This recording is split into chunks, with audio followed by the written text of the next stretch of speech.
नमस्कार दोस्तों, स्वागत है आपका हमारे चैनल पर। फ्रेंड्स, आपके सपोर्ट की हमें बहुत ज़रूरत है, तो प्लीज़ सपोर्ट कीजिए। चैनल पर पहली बार आए हैं तो सब्सक्राइब कर दीजिए और कहानी अच्छी लगे तो कमेंट में लिखकर ज़रूर बताएं। कुछ हमारी गलतियां हैं तो वो भी प्लीज़ बताएं। शेयर कीजिए दोस्तों के साथ। यू शुड नो पर आप सुनने जा रहे हैं मोटिवेशनल स्टोरी। तो चलिए शुरू करते हैं। दोस्तों, इस दुनिया में सबसे अजीब चीज क्या है? क्या आपने कभी सोचा है? बाहर की ओर आप बहुत ही अजीब चीजों के बारे में देख पाते हैं, जान पाते हैं और उनके बारे में आप पता भी कर सकते हैं।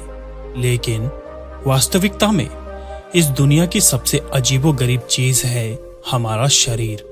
और शायद इंसान के शरीर के बारे में आप हर एक चीज पता करें, हर एक चीज जान भी ले, लेकिन हमारे शरीर में एक ऐसी चीज है जिसके बारे में जान पाना नामुमकिन है, और वह है हमारा मन, जिसे समझना बहुत ही मुश्किल है। हम अपने जीवन में हर चीजों से छुटकारा पाना चाहते हैं और हम तरह तरह के उपाय करके, तरह तरह की योजनाएं बनाकर इन मुसीबतों से छुटकारा पा सकते हैं, लेकिन हम अपने मन से कभी छुटकारा नहीं पा सकते, क्योंकि आप हैं तो आपका मन है और मन है तो आप हैं। यदि मन अच्छा है तो आप भी अच्छे हैं, यदि मन बुरा है तो आप भी बुरे हैं। एक आम मनुष्य का मन हर रोज बदलता रहता है।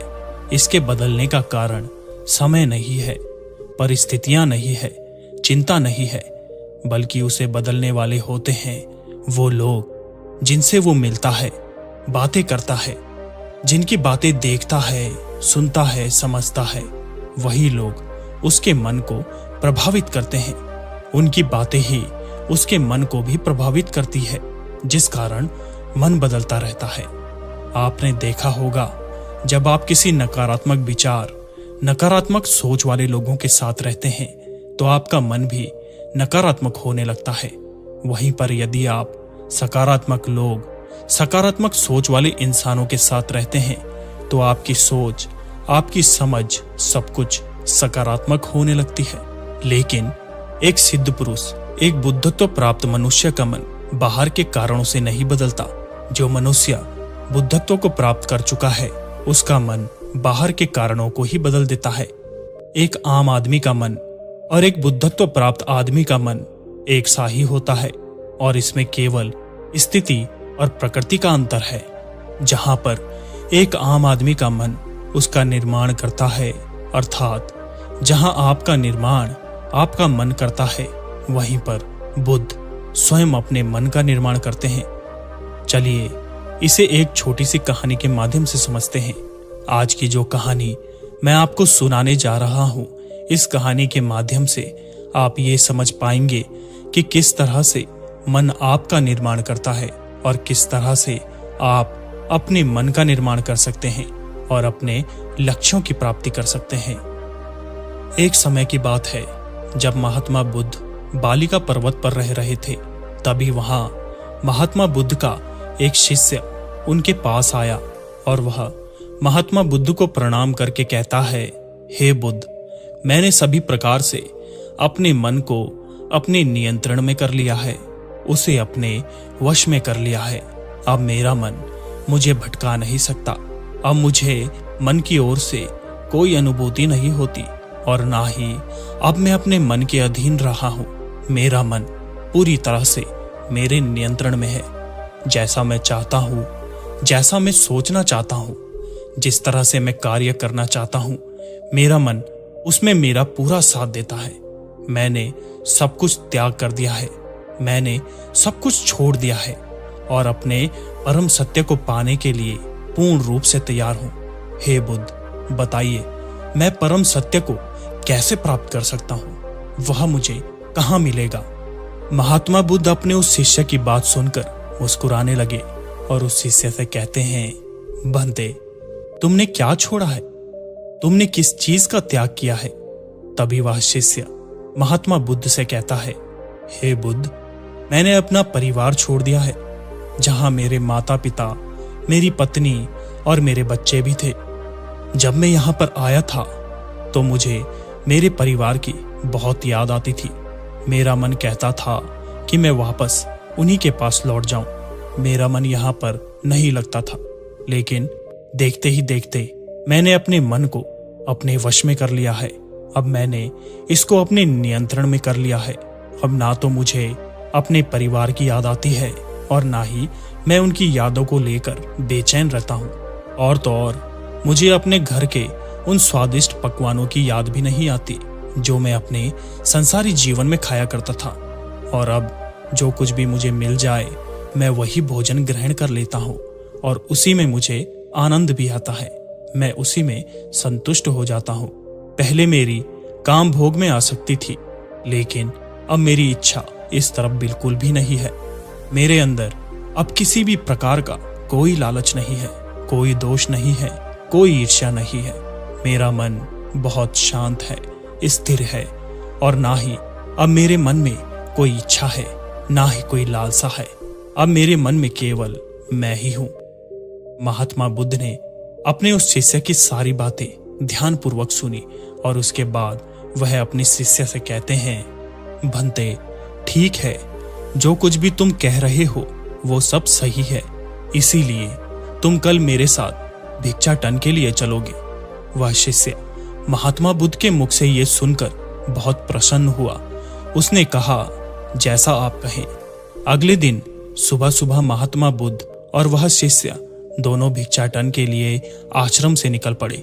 जब महात्मा बुद्ध और वह शिष्य भिक्षाटन के लिए एक गांव की तरफ जा रहे थे, तभी रास्ते में एक बहुत ही मनोरम उद्यान पड़ा।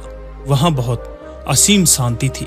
चारों तरफ हरियाली थी, मध्यम हवाएं बह रही थी, हर तरफ मानो खुशियां बिखेर दी गई हो। ये सब देखकर वह शिष्य मंत्रमुग्ध हो गया और वह मन ही मन ये सोचने लगा, यदि मैं यहाँ पर आकर ध्यान करूंगा तो मैं परम सत्य तक अवश्य ही पहुंच जाऊंगा। परम सत्य मुझे जल्द ही मिल जाएगा। और अब यही विचार उसके मन में बार बार आने लगा। वह बार बार उसी उद्यान के बारे में सोचता रहता, वहां की शांति, वहां की हरियाली, उन हवाओं के बारे में, उस भीनी खुशबू के बारे में जो वहां की हवाओं में थी। उसके मन में वहां जाने की तीव्र इच्छा उत्पन्न होने लगी, लेकिन उसने जैसे तैसे खुद को संभाला और महात्मा बुद्ध और वह शिष्य दूसरे गांव में जाकर भिक्षा मांगकर आश्रम वापस लौट आए। लेकिन अब उस शिष्य के मन में उस उद्यान में जाने की तीव्र इच्छा जाग उठी थी और उसकी इच्छा समय के साथ और भी प्रबल होती जा रही थी। उससे अब रहा नहीं जा रहा था। वह कैसे भी उस मनोरम उद्यान में जाना चाहता था। अब उससे रहा नहीं गया। वह तुरंत ही महात्मा बुद्ध के पास गया, उन्हें सादर प्रणाम करके कहता है, हे बुद्ध, वह उद्यान बहुत ही सुंदर था। वहां पर जो शांति थी, जो हरियाली थी, जो भीनी भीनी खुशबू हवा में बह रही थी, उससे मेरा मन और भी शांत हो गया था। यदि मैं वहां पर जाकर ध्यान करता हूं तो मेरा ध्यान अवश्य ही सफल होगा और मैं बहुत ही जल्द सत्य की प्राप्ति कर पाऊंगा। मैं बहुत ही जल्द बुद्धत्व को प्राप्त कर सकूंगा। उस समय महात्मा बुद्ध और उनके उस शिष्य के अलावा आश्रम में कोई और नहीं था। महात्मा बुद्ध ने अपने उस शिष्य से कहा, ठीक है, तुम चले जाना, लेकिन अभी कुछ देर के बाद जब कोई दूसरा भिक्षु यहाँ पर आ जाए तो तुम यहाँ से जा सकते हो। तब तक के लिए यहीं पर रुक जाओ। जैसे ही कोई भिक्षु आएगा तुम यहाँ से चले जाना। लेकिन उस शिष्य का मन पूरी तरह से मंत्रमुग्ध हो चुका था। उसके मन में उस उद्यान में जाकर बैठने की लालसा जाग उठी थी। वह अपनी इस इच्छा को पूरी करना चाहता था और इसी तीव्र इच्छा के कारण उसका मन ये मानने के लिए तैयार नहीं था और वो किसी के आने का इंतजार भी नहीं करना चाहता था। उसका मन वहां जाने के लिए बेचैन हो रहा था और वह अपने मन को रोक नहीं पा रहा था। इसीलिए उसने महात्मा बुद्ध से फिर से एक बार प्रार्थना की और कहा, हे बुद्ध, मुझे वहां जाने की आज्ञा दे। तभी महात्मा बुद्ध ने उसे एक बार फिर समझाने का प्रयास किया। उन्होंने कहा, मैंने तुम्हें पहले ही कहा है, कुछ देर प्रतीक्षा कर लो। जैसे ही कोई भिक्षु आएगा तुम यहाँ से चले जाना। लेकिन वह शिष्य, उसका मन तो उस उद्यान में जाने के लिए मचल रहा था वह इच्छा उसको चैन से बैठने ही नहीं दे रही थी। वह किसी भी हालत में अपनी उस तीव्र इच्छा की पूर्ति करना चाहता था। इसीलिए बार बार वो महात्मा बुद्ध से केवल एक ही निवेदन कर रहा था कि बुद्ध उसे उस उद्यान में जाने दे। पर आखिरकार महात्मा बुद्ध उसकी बात मान जाते हैं और उसे उस उद्यान में जाने की अनुमति दे देते हैं। जैसे ही महात्मा बुद्ध ने उसे उस उद्यान में जाने की आज्ञा दी, वह खुशी से झूम उठा क्योंकि उसकी इच्छा पूर्ति हो चुकी थी। वह तुरंत ही दौड़ा दौड़ा उस वाटिका में पहुंचा। उसने अपना आसन बिछाया और ध्यान करने लगा, लेकिन अब उसका मन भटक रहा था, उसे भटका रहा था। उसने कई देर तक प्रयास किया, काफी समय बीत चुका था, लेकिन वह अपने मन को केंद्रित नहीं कर पा रहा था, जिस कारण उसका मन ध्यान साधना में नहीं लग पाया। सुबह से शाम हो चुकी थी, लेकिन अब तक वह ध्यान करने में सफल नहीं हो पाया। और अब उस शिष्य का मन भी बहुत बेचैन था। वो समझ नहीं पा रहा था कि आखिर ये सब क्या हो रहा है। मैंने तो अपने मन को पूरी तरह से नियंत्रण में कर लिया था। मेरा मन तो मेरे वश में था। जैसा मैं चाहता था ये बिल्कुल वैसा ही कर रहा था। तो आज मैं ध्यान क्यों नहीं कर पा रहा? उसे अपने इस प्रश्न का उत्तर चाहिए था, जिस कारण वो शाम को वापस महात्मा बुद्ध के पास पहुंचा और वह महात्मा बुद्ध के सामने प्रस्तुत हुआ और उन्हें प्रणाम करके वह महात्मा बुद्ध से कहता है, हे बुद्ध, आज बहुत अजीब बात हुई। जो मन पूरी तरह से मेरे नियंत्रण में था, जिसे मैंने अपने वश में कर लिया था, आज वही मन मुझे भटका रहा था। मैंने कई बार ध्यान करने की कोशिश की, कई बार अपने मन को केंद्रित करने की कोशिश की, लेकिन मेरा मन मेरे काबू में आ ही नहीं रहा था। वह मुझे यहाँ वहां की बातें दिखा रहा था, मुझे पुरानी यादें दिखा रहा था। वह मुझे भटकाने में लगा हुआ था। फिर भी मैंने हिम्मत नहीं हारी। मैंने सुबह से लेकर शाम तक इसे अपने वश में करने का पूरा प्रयास किया, लेकिन फिर भी मैं इस पर काबू नहीं पा सका, जबकि मैं वहां ध्यान करने ही गया था। लेकिन फिर भी ऐसा क्यों हुआ? तभी महात्मा बुद्ध अपने शिष्य को समझाते हुए कहते हैं, भंते, अगर कोई व्यक्ति झूठ बोलता हो, चोरी करता हो, पाप करता हो, और अगर उस व्यक्ति की आंखों पर पट्टी बांध दी जाए, उसके हाथ पैर बांधकर उसे एक कारागृह में डाल दिया जाए, तब क्या ऐसा व्यक्ति सत्यवान और ईमानदार हो सकता है? क्या वह झूठ बोलना बंद कर देगा? क्या वह दानी बन जाएगा? इस पर वह शिष्य कहता है, हे बुद्ध, ऐसा कैसे हो सकता है? यदि वह व्यक्ति झूठ बोलता है, वह पापी है, चोरी करता है, लोगों को धोखा देने में उसे मजा आता है, और यदि उसके हाथ पैर बांधकर, उसकी आंखों पर पट्टी बांधकर उसे किसी कारागृह में डाल दिया जाए, तो वह और भी कठोर हो जाएगा, और जब वह वहां से बाहर निकलेगा तो और लोगों को परेशान करेगा। ऐसा व्यक्ति भला कैसे ईमानदार और सच्चा हो सकता है? और ऐसा व्यक्ति कभी कोई दान नहीं कर सकता। वह तो वही रहेगा जो वह पहले था। तभी महात्मा बुद्ध मुस्कुराने लगे और अपने उस शिष्य से एक बार फिर कहते हैं, मान लो अगर कारागृह का द्वार खुला हो और पहरेदार सोया हो, तो क्या ऐसा व्यक्ति कारागृह से भागने का प्रयास नहीं करेगा? इस पर वह शिष्य कहता है, हाँ बिल्कुल, वह उस कारागृह से भाग ही जाएगा, क्योंकि वह एक अपराधी है और वह ज्यादा दिनों तक बंदी बनकर रहना कभी पसंद नहीं करेगा। उसे अपनी आजादी पसंद है और उसे लोगों को परेशान करना भी पसंद है। इसीलिए वह उस कारागृह में रह नहीं पाएगा। यदि उसे ऐसा अवसर प्राप्त होगा तो वह अवश्य ही उस कारागृह से भाग जाएगा। तभी महात्मा बुद्ध ने कहा, तो क्या वो कारागृह से भागने के बाद सत्यवान हो सकता है? क्या वह सत्य बोलेगा? क्या वो ईमानदारी की राह पर चलेगा? क्या वह दानी बन जाएगा? महात्मा बुद्ध के इस सवाल का जवाब देते हुए वह शिष्य कहता है, हे बुद्ध, भला ऐसा कैसे हो सकता है? वह तो अपराधी है, वह तो गुनहगार है, और जिसे लोगों को परेशान करने में आनंद आता है, जिसे चोरी करना अच्छा लगता है, भला वह सत्यवान कैसे हो सकता है? भला वो ईमानदारी की राह पर कैसे चल सकता है?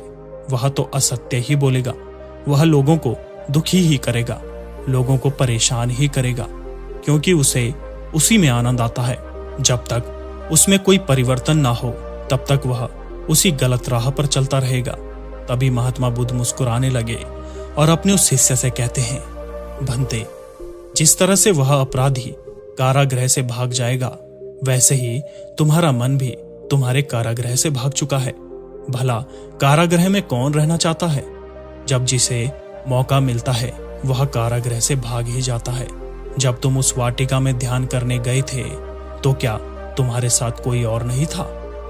महात्मा बुद्ध की यह बात सुनकर वह शिष्य तुरंत ही महात्मा बुद्ध के चरणों में गिर पड़ा और हाथ जोड़कर उनसे कहने लगा, हे बुद्ध, मुझे क्षमा करें।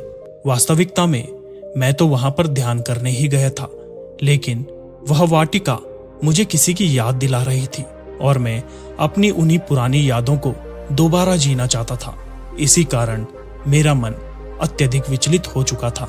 मेरे मन में एक तीव्र इच्छा उत्पन्न होने लगी थी कि मुझे उस वाटिका में जाना चाहिए और अपनी उन यादों को एक बार फिर से जिंदा करना चाहिए। इसी कारणवश मैं वहां पर ध्यान भी नहीं लगा पाया।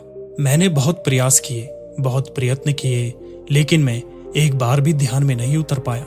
इस पर महात्मा बुद्ध ने कहा, भंते, मन को वश में नहीं करना होता, ना ही मन पर नियंत्रण पाना होता है, बल्कि इसे तो परिवर्तित करना है। हमारा मन चंचल है, चपल है। कठिनाइयों से इसका संरक्षण और कठिनाइयों से इसका निवारण होता है। एक मेधावी पुरुष इसे उसी प्रकार सीधा करता है जिस प्रकार एक बाण बनाने वाला व्यक्ति बाण को जैसे ही तालाब से निकालकर जमीन पर फेंकता है। जिस प्रकार जब कोई व्यक्ति किसी मछली को पानी से निकालकर जमीन पर पटक देता है, ठीक उसी प्रकार यह चित्त बीमार के फंदे से निकलने के लिए हमेशा तड़पता रहता है और उसी प्रकार तुम्हारा चित्त भी तड़प रहा है। और जब तक तुम अपने मन को सीधा और सरल नहीं कर लेते, तुम्हारा मन हमेशा कारागृह से भागता ही रहेगा। इसीलिए अपने मन पर यदि तुम नियंत्रण पाना चाहते हो, अपने मन को अपने वश में करना चाहते हो, तो इसे सीधा और सरल बनाना पड़ेगा। और इसके लिए तुम्हें अपने मन को वह वचन देना होगा, वह शिक्षा देनी होगी जिससे ये सीधा और सरल सोच सके, सरल समझ सके। और ये प्रयास तुम्हें निरंतर करते रहना होगा जब तक कि तुम्हारा मन सीधा और सरल ना सोचने लगे, जब तक कि वह ईमानदारी की राह पर आगे ना बढ़े। जब तुम ऐसा करने में सफल हो जाओगे तो तुम्हारा मन भी पूरी तरह से तुम्हारे नियंत्रण में आ जाएगा। वह तुम्हारी ही बात मानेगा, जैसा तुम चाहोगे ये तुम्हारा साथ देगा, तुम्हारा एक अच्छा साथी बनकर। ये तुम्हारी हर एक इच्छा में तुम्हारे साथ रहेगा और फिर तुम जैसा चाहोगे, जिस लक्ष्य को पाना चाहोगे, यह उस लक्ष्य को पाने के लिए तुम्हारे लिए रास्ता भी तैयार करेगा और तुम अपने उस लक्ष्य को बड़ी ही आसानी से और बड़ी ही सरलता से प्राप्त भी कर सकोगे। इतना कहकर महात्मा बुद्ध शांत हो गए और तभी वह शिष्य कहता है, हे बुद्ध, आपने मेरी आंखें खोल दी। मैं तो अपने मन को अपने वश में करने चला था, लेकिन मैं ये भूल चुका था कि इसे वश में ना करके इसे परिवर्तित करना होगा। बुरे विचारों की जगह पर हमें इसमें अच्छे विचार भरने होंगे। बुरी आदतों की जगह पर हमें इसे अच्छी आदतों से बदलना होगा। तब जाकर ये कहीं सीधा और सरल सोचेगा, समझेगा और ईमानदारी की राह पर आगे बढ़ेगा। यह सत्यवान बन जाएगा और ये दान भी करेगा। दोस्तों, उम्मीद करता हूँ इस कहानी से आपको कुछ ना कुछ सीखने को जरूर मिला होगा। कहानी अगर अच्छी लगी हो तो इसे एक लाइक और अपने दोस्तों के साथ शेयर जरूर करें। नमो बुद्धाय।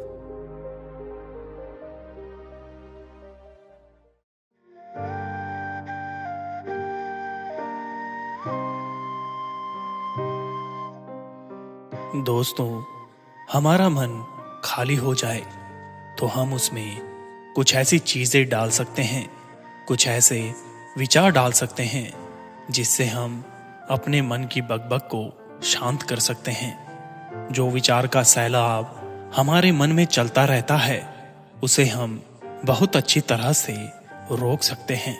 और दोस्तों, अगर एक बार मन की बकबक रुक जाए तो फिर हम मन से जो चाहें वो करवा सकते हैं। इसीलिए अगर आप मन की बकबक को शांत करवाना चाहते हो तो इस कहानी को आखिर तक जरूर सुनिएगा।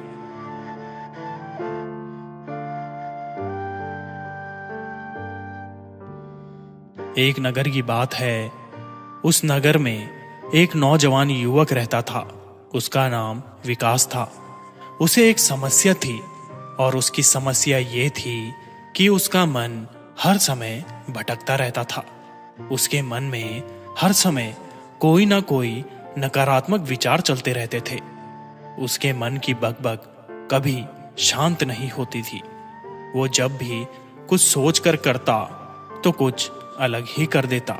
कभी वो अपने अतीत के बारे में सोचकर पछताता कि काश मैंने उस काम को, उस समय को कुछ ऐसा कर दिया होता, उस काम को वैसा कर दिया होता, या फिर अपने भविष्य के बारे में सोचता रहता और डरता रहता कि कहीं भविष्य में ऐसा हो गया तो क्या होगा, कहीं मैं असफल हो गया तो क्या होगा, अगर मुझसे कोई गलती हो गई तो लोग मेरा मजाक उड़ाना शुरू कर देंगे। और ऐसे ही कई सारे नकारात्मक और असफलता से भरे विचार उसके मन में आते रहते थे। विकास हमेशा ही अपने विचारों में खोया रहता। वो अपने विचारों से मुक्ति पाना चाहता था।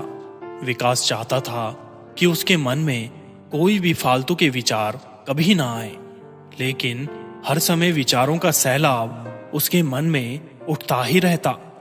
इसीलिए जीवन में वह बहुत परेशान हो गया था। फिर एक दिन उसे किसी ने बताया कि यहाँ पास के ही जंगल में एक बौद्ध भिक्षु रहते हैं। उनके पास जाओ, वो तुम्हारी मानसिक समस्या का समाधान अवश्य कर देंगे। ये सुनकर विकास तुरंत ही बौद्ध भिक्षु के पास चला जाता है और अपनी सारी समस्या उन्हें बताता है। बौद्ध भिक्षु भी विकास की बातों को बड़े ही ध्यान से सुन लेते हैं और उसे कहते हैं कि तुम मुझसे क्या जानना चाहते हो। ये सुनकर विकास कहता है, हे गुरुदेव, मैं अपने मन को शांत व खाली करना चाहता हूँ। मैं आपसे ये जानना चाहता हूँ कि मन को खाली व शांत कैसे करते हैं। मेरा मन हर वक्त विचारों से भरा रहता है। मेरा ध्यान एक जगह लग ही नहीं पाता, जिसके कारण मेरे हर काम में समस्या आ जाती है। मैं एक चीज करता हूँ तो नकारात्मक विचारों के कारण दूसरी चीज पर पहुंच जाता हूँ। मेरा मन एक जगह ठहरता ही नहीं और यूं ही हर दिन मेरे मन में हजारों विचार आते रहते हैं। और ये कब होता है, क्यों होता है, मुझे कुछ पता ही नहीं चलता। बहुत देर बाद मुझे एहसास होता है कि मैं क्या करने बैठा था और मैं क्या कर रहा हूँ। गुरुदेव, मैं अपने मन को विचारों से खाली कर देना चाहता हूँ। मैं चाहता हूँ कि मेरे मन में एक भी विचार ना आए। जब मैं चाहूँ तभी मेरे मन में विचार आए।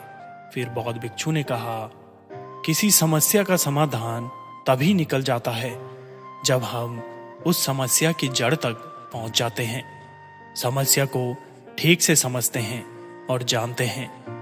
आगे बौद्ध भिक्षु कहते हैं, जिस मन को तुम खाली करना चाहते हो, क्या तुमने उस मन को कभी भी थोड़ा बहुत भी समझा है, जाना है?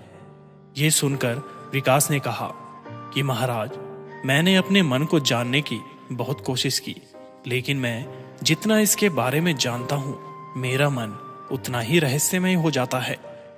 फिर बौद्ध भिक्षु ने उस युवक को एक घड़ा देते हुए कहा कि जाओ, इस घड़े में छोटे छोटे पत्थर भरकर लेकर आओ। फिर वो युवक वहां से गया और छोटे छोटे पत्थर भरकर ले आया और उस घड़े को बौद्ध भिक्षु के पास रख दिया। फिर बौद्ध भिक्षु ने उस युवक से कहा कि इस घड़े को तुम अपना मन समझो और इस घड़े में भरे पत्थरों को अपने विचार समझो। अब इस घड़े में और पत्थर डालो। उस युवक ने घड़े में और पत्थर डालना शुरू किया। क्योंकि घड़ा पहले से भरा हुआ था, एक दो पत्थर डालने के बाद बाकी सारे पत्थर नीचे गिरने लगे। फिर बौद्ध भिक्षु ने उस युवक से कहा, रुको, जरा ध्यान से देखो। अब घड़े में पत्थर नहीं आ रहे हैं, बल्कि पत्थर नीचे गिर रहे हैं, क्योंकि ये एक घड़ा है। जो इसमें आ सकता था वो आ गया। अब इसमें और पत्थर नहीं आएंगे। अगर दूसरे पत्थर डालने हैं तो पहले वाले पत्थरों को निकालना होगा। ये सुनकर उस युवक ने कहा, गुरुदेव, मैं आपकी बात समझ गया हूं कि आप मुझे क्या बताना चाहते हैं। हमें अपने मन को विचारों से ही खाली कर देना चाहिए। विकास की यह बात सुनकर बौद्ध भिक्षु मुस्कुराने लगे और कहा, पहले मेरी पूरी बात तो सुन लो, उसके बाद मन को खाली कर लेना। फिर बौद्ध भिक्षु ने उस युवक को कहा कि हमारा मन एक घड़े के बिल्कुल उल्टा है, क्योंकि घड़े को तुम पत्थरों से भर सकते हो, लेकिन मन को विचारों से नहीं भर पाओगे, क्योंकि मन तो हमेशा खाली रहता है। ये सुनकर उस युवक ने कहा, गुरुदेव, मुझे आपकी बातें समझ नहीं आ रही है। मन अगर खाली रहता है तो फिर हम उसे खाली करना क्यों चाहते हैं? फिर मन को खाली करने की क्या ही आवश्यकता है? फिर बौद्ध भिक्षु ने उस युवक से कहा कि इस घड़े से एक एक करके पत्थरों को बाहर निकालो। विकास ने वैसा ही किया। वो घड़े में से एक एक करके पूरे पत्थरों को बाहर निकालता रहा और ऐसा करते करते अंततः घड़ा खाली हो गया। फिर बौद्ध भिक्षु ने उस युवक से कहा, देखा तुमने, जब एक एक करके तुमने पत्थरों को बाहर निकाला तो ये घड़ा खाली हो गया। अब तुम इस घड़े में कोई भी पत्थर डाल सकते हो, दूसरे पत्थर डाल सकते हो, या फिर उन्हीं पत्थरों को दोबारा डाल सकते हो, आधा भर सकते हो या फिर पूरा भी भर सकते हो।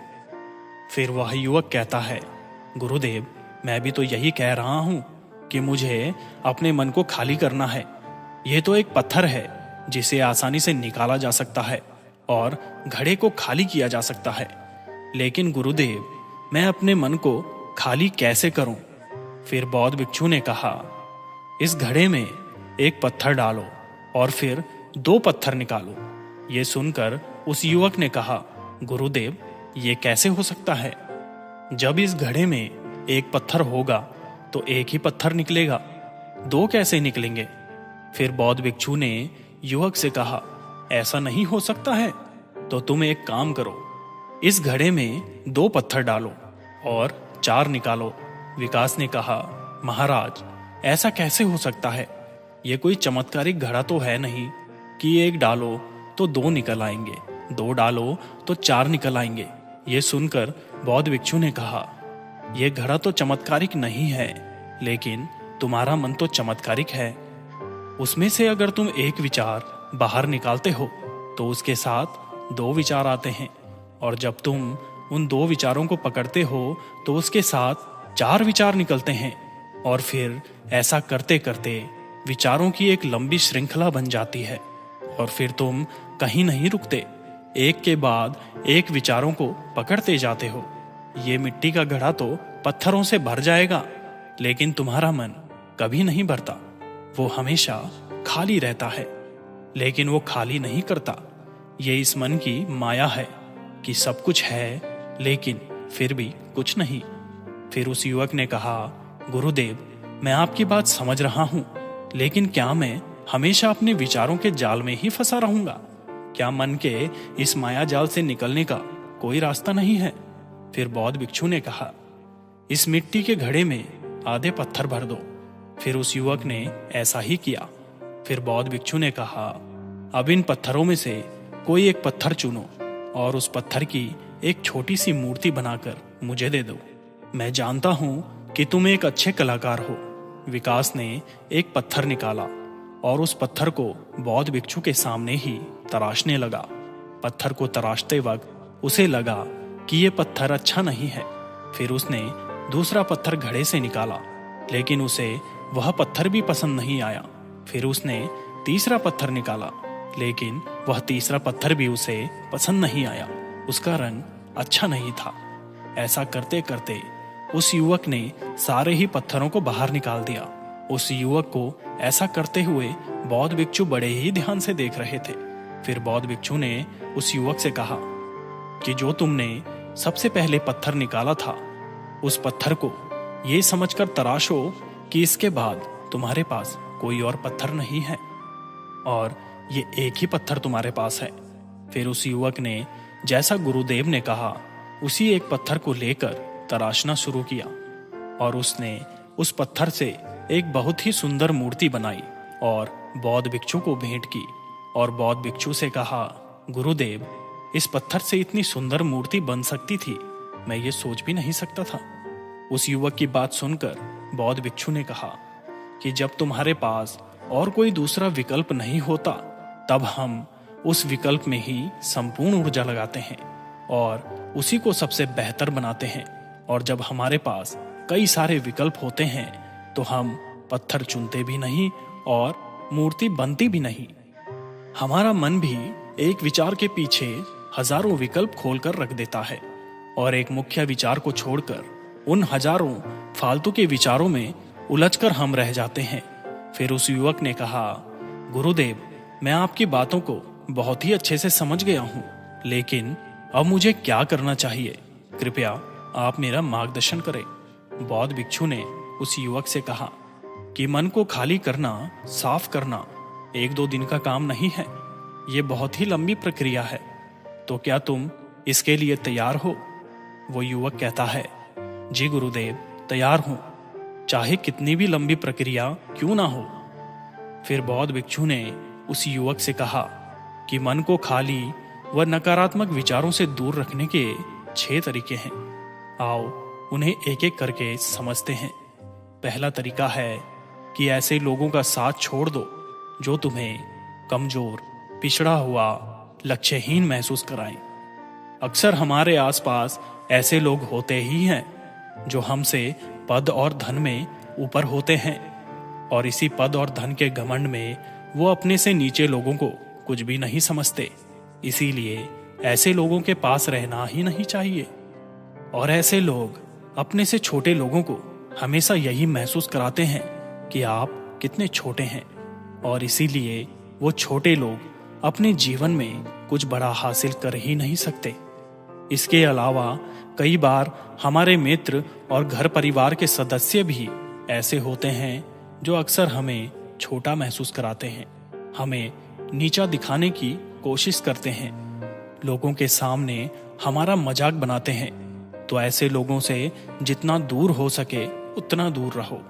ये लोग ऐसे होते हैं कि तुम्हारी नजरों से तुम्हारी गरिमा को दूर करके तुम्हें लक्ष्यहीन बनाते हैं और फिर तुम्हें खुद की काबिलियत पर शक होना शुरू हो जाता है।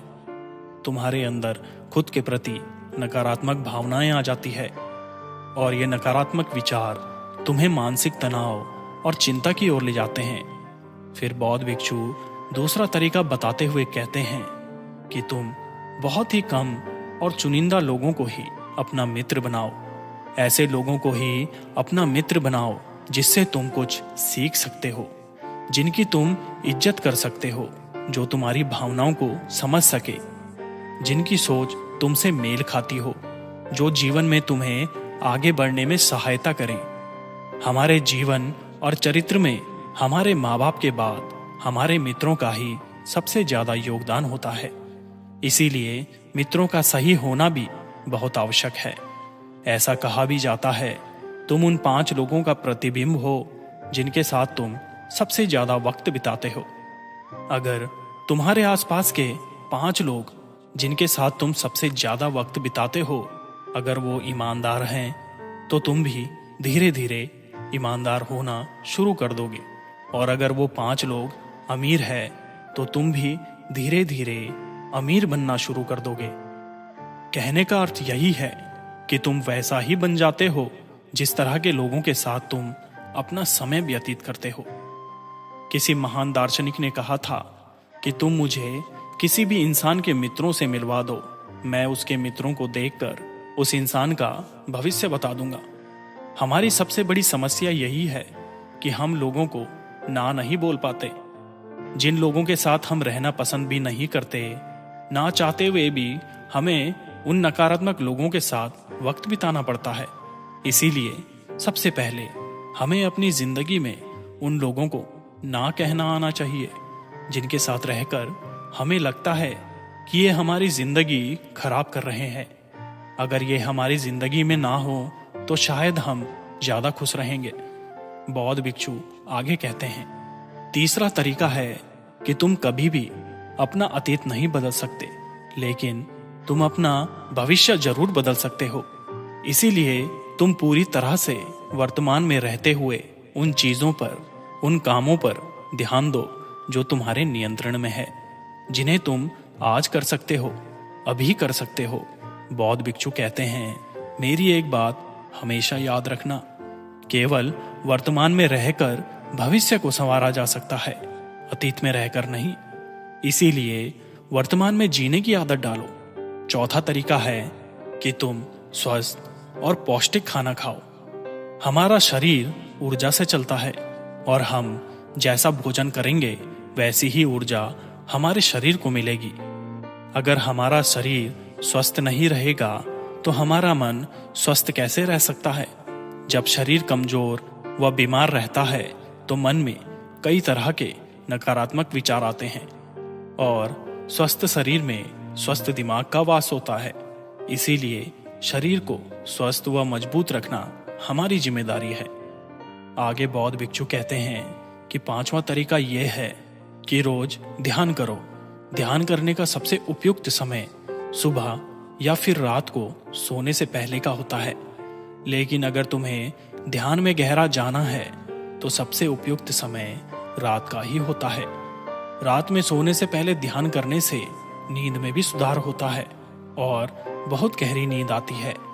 ध्यान करने के लिए तुम अपनी सांसों पर ध्यान केंद्रित कर सकते हो या फिर तुम अपने मन में उठने वाले विचारों पर भी अपना ध्यान केंद्रित कर सकते हो। मन में उठने वाले विचारों पर ध्यान केंद्रित करने से ध्यान करने वालों का ज्यादा फायदा होता है, क्योंकि इसमें आसानी से गहरे ध्यान में उतरा जा सकता है। अगर तुम ध्यान नहीं कर सकते हो तो रोज खुद के साथ अकेले में वक्त बिताओ।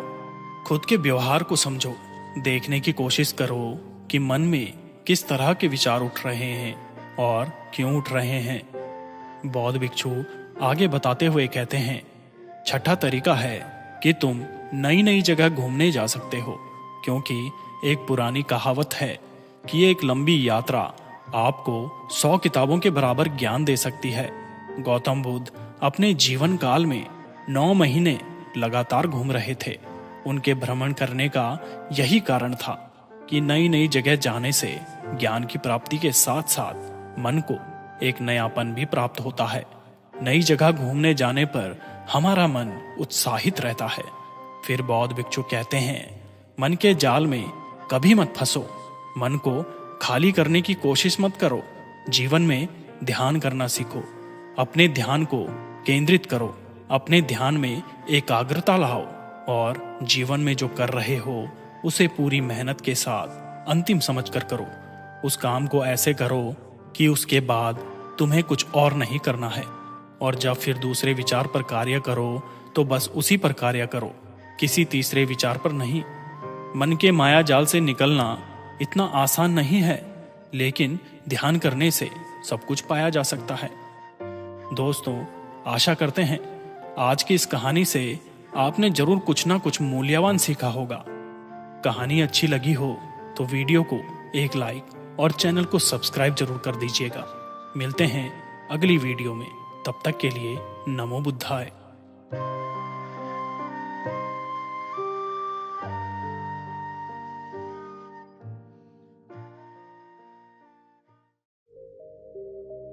अपने मन पर नियंत्रण करके आप बहुत सी उपलब्धियां हासिल कर सकते हैं।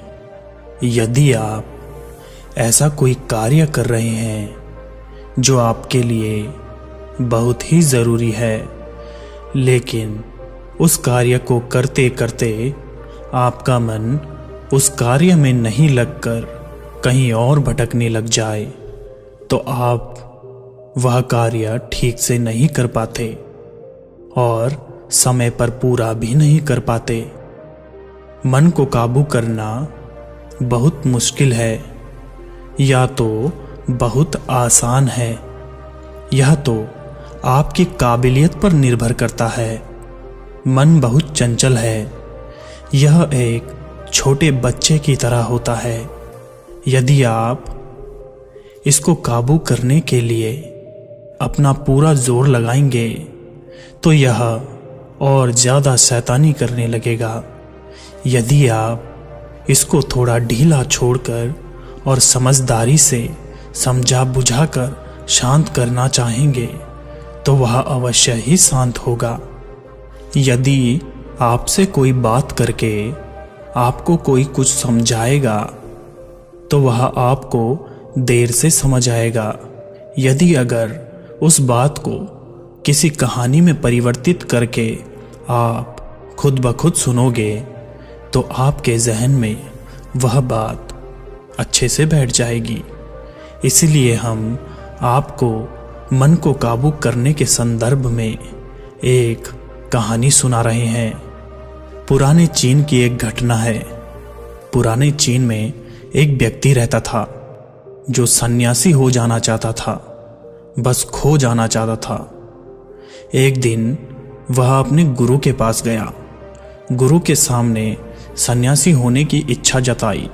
गुरु ने कहा कि तू सच में सन्यासी हो जाना चाहता है या बस सन्यासी दिखना चाहता है?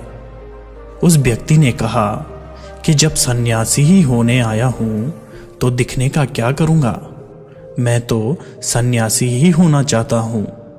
तो गुरु ने कहा ठीक है, यह अपनी आखिरी मुलाकात थी, अब तू दोबारा मेरे पास मत आना। जब जरूरत होगी तब मैं खुद तेरे पास आ जाऊंगा। इस आश्रम में 500 सन्यासी है। उन 500 सन्यासियों के लिए तुझे चावल कूटने का काम करना है। ऐसा कहा जाता है कि वह सन्यासी अगले 12 वर्षों तक चौखट के पीछे एक हल्के अंधेरे कमरे में बस चावल ही कूटता रहा। उस आश्रम में 500 सन्यासी थे और वह सबके लिए चावल कूटता। सुबह से उठता, चावल कूटता रहता था, रात थक जाता तो सो जाता। 12 वर्ष बीत गए। वह फिर कभी दोबारा गुरु के पास नहीं गया। उसने भरोसा कर लिया था कि जब गुरु ने कह ही दिया है कि जरूरत पड़ने पर वह खुद आएंगे तो बात ही खत्म हो गई। शुरुआत में तो उसके मन में कई तरह के विचार चलते रहते थे, लेकिन जब पूरे दिन बस चावल कूटना है तो विचार करके भी क्या फायदा। धीरे धीरे उसके मन से विचार विदा होने लगे।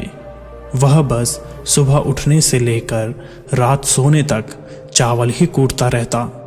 जब गुरु ने कह ही दिया था कि तुझे चावल ही कूटना है तो बस सारे प्रश्न ही खत्म। गुरु ने कहा है तो सही ही कहा होगा।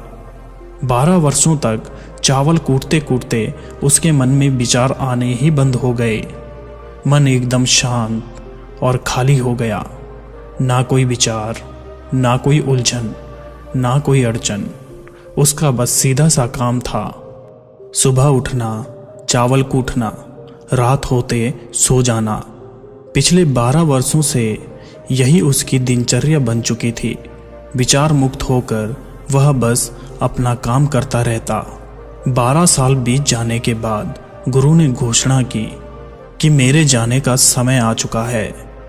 जो भी व्यक्ति मेरा उत्तराधिकारी बनना चाहता हो वह आज रात मेरे कमरे की दीवार के बाहर 4 पंक्तियां लिख जाए, जिसमें जीवन का सत्य उजागर हो, जिसमें उसका और उसके विचारों का सत्य उजागर होता हो, लेकिन यह विचार उसके खुद के होने चाहिए। यह उसका खुद का अनुभव होना चाहिए। यह घोषणा सुन सभी शिष्य डर गए, क्योंकि गुरु को धोखा देना आसान न था। शास्त्र तो सभी शिष्यों ने पढ़ रखे थे, लेकिन उन सभी शिष्यों में से जो सबसे बड़ा विद्वान था, उसने साहस जुटाकर गुरु के कमरे की दीवार पर उस रात 4 पंक्तियां लिख दी। उसने लिखा कि मन एक दर्पण की तरह है जिस पर धूल जम जाती है। धूल को साफ कर दो तो धर्म उपलब्ध हो जाता है। इस धूल को साफ कर दो तो सत्य अनुभव में आ जाता है। सुबह गुरु उठे, उन्होंने देखा तो चिल्लाया, यह किस मूर्ख ने मेरी दीवार खराब कर दी, उसे पकड़कर मेरे पास लाओ। पर वह विद्वान तो लिखकर रात को ही भाग गया था। वह डरा हुआ था, क्योंकि यह पंक्तियां उसकी नहीं थी।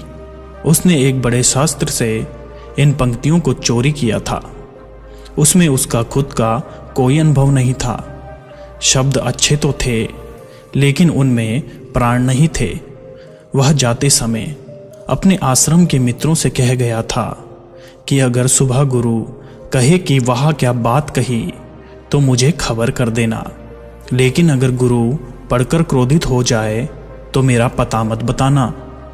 सारा आश्रम चिंतित हो गया कि इतने सुंदर वचन तो हैं, वचनों में क्या कमी है।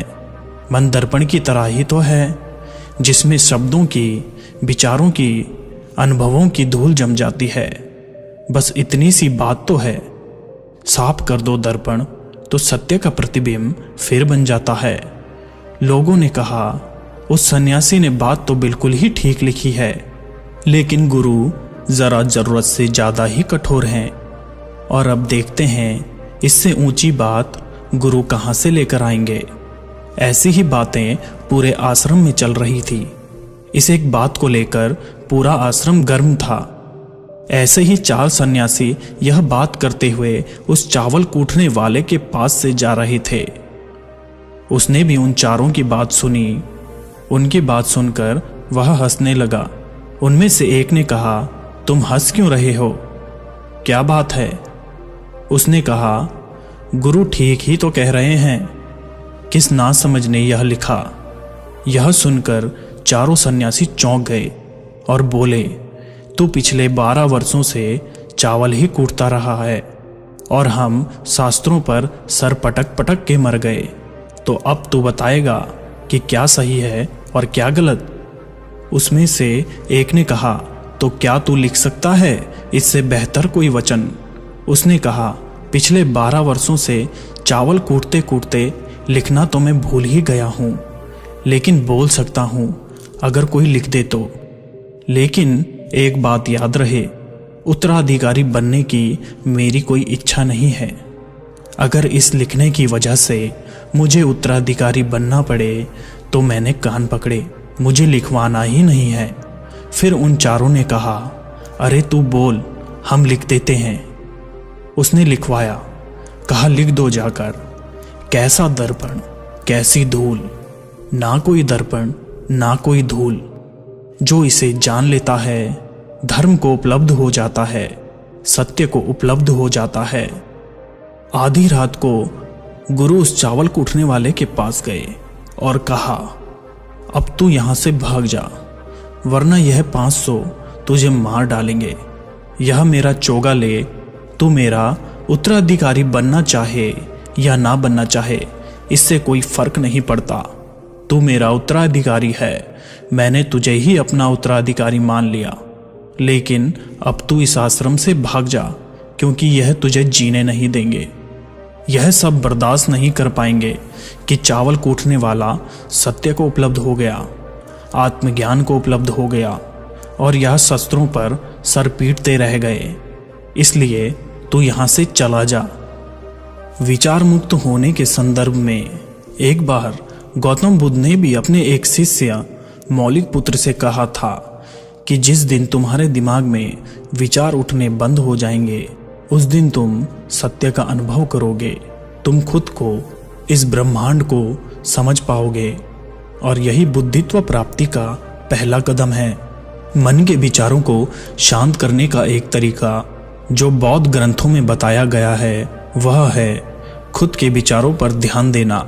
अंदर क्या चल रहा है, कैसे विचार उठ रहे हैं, इसका बड़े ही सावधानी से निरीक्षण करना। पर इसका मतलब यह नहीं है कि हम अपने विचारों को दबाना, उन्हें रोकना शुरू कर दें। अगर आप ऐसा करोगे तो विचारों के फैलाव की तीव्रता और बढ़ जाएगी। आपको बस अपने मन को देखना है। मन भटकेगा, बार बार भटकेगा, लेकिन जैसे ही आपको फिर याद आएगा कि आप विचारों का निरीक्षण कर रहे हैं, आप तुरंत फिर से विचारों पर ध्यान देना शुरू कर दोगे। शुरुआत में आपको काफ़ी परेशानी आएगी और मन बार बार भटकेगा भी, लेकिन कुछ दिनों बाद आप देखेंगे कि अब आप काफ़ी लंबे समय तक अपने विचारों को ग्रहण कर पा रहे हैं। हर तरह के अच्छे व बुरे विचार मन में आ रहे हैं और जा रहे हैं, लेकिन आप विचारों के साथ कोई छेड़खानी नहीं कर रहे हैं। धीरे धीरे आपके मन में विचारों के उठने की तीव्रता कम होती चली जाएगी। और अगर आप इस प्रक्रिया में और गहरे होते चले जाते हैं तो आप पाएंगे कि आपके मन में विचार उठने ही बंद हो गए हैं। अब आप बीते हुए कल और आने वाले भविष्य की चिंता नहीं करेंगे। अब आप वर्तमान में जिएंगे और जो भी अभी इस समय आपके सामने है, आप केवल उसी पर अपना ध्यान केंद्रित करेंगे।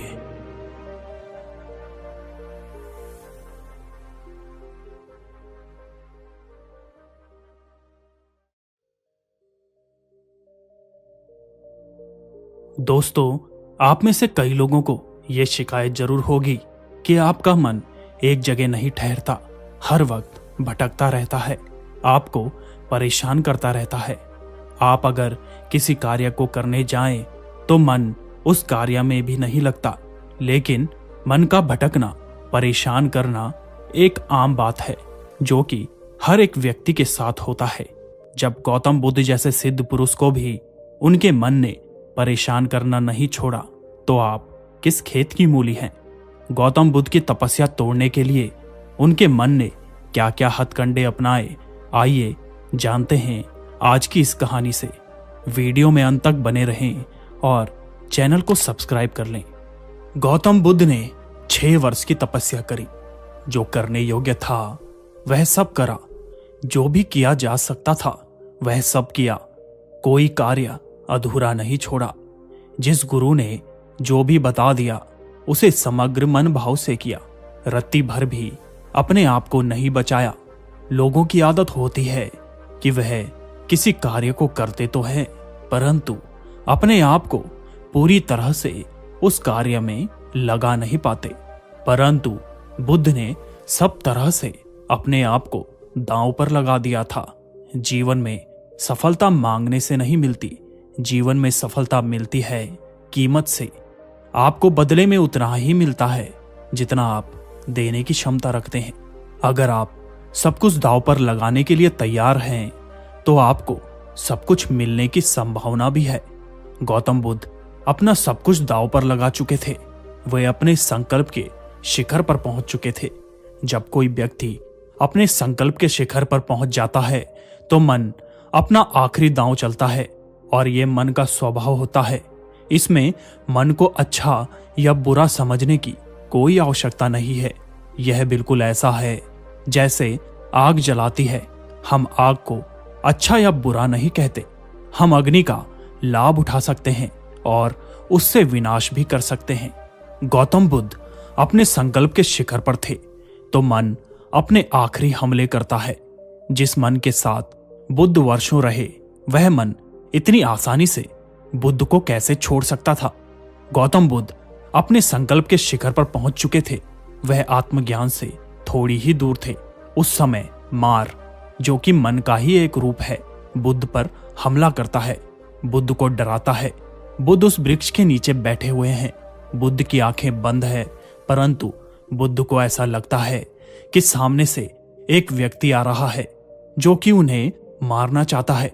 और पहले तो मार अकेला ही आता है पर उसके बाद वह अपनी पूरी सेना को लेकर आता है जो सभी बुद्ध पर हमला करने के लिए तैयार थे।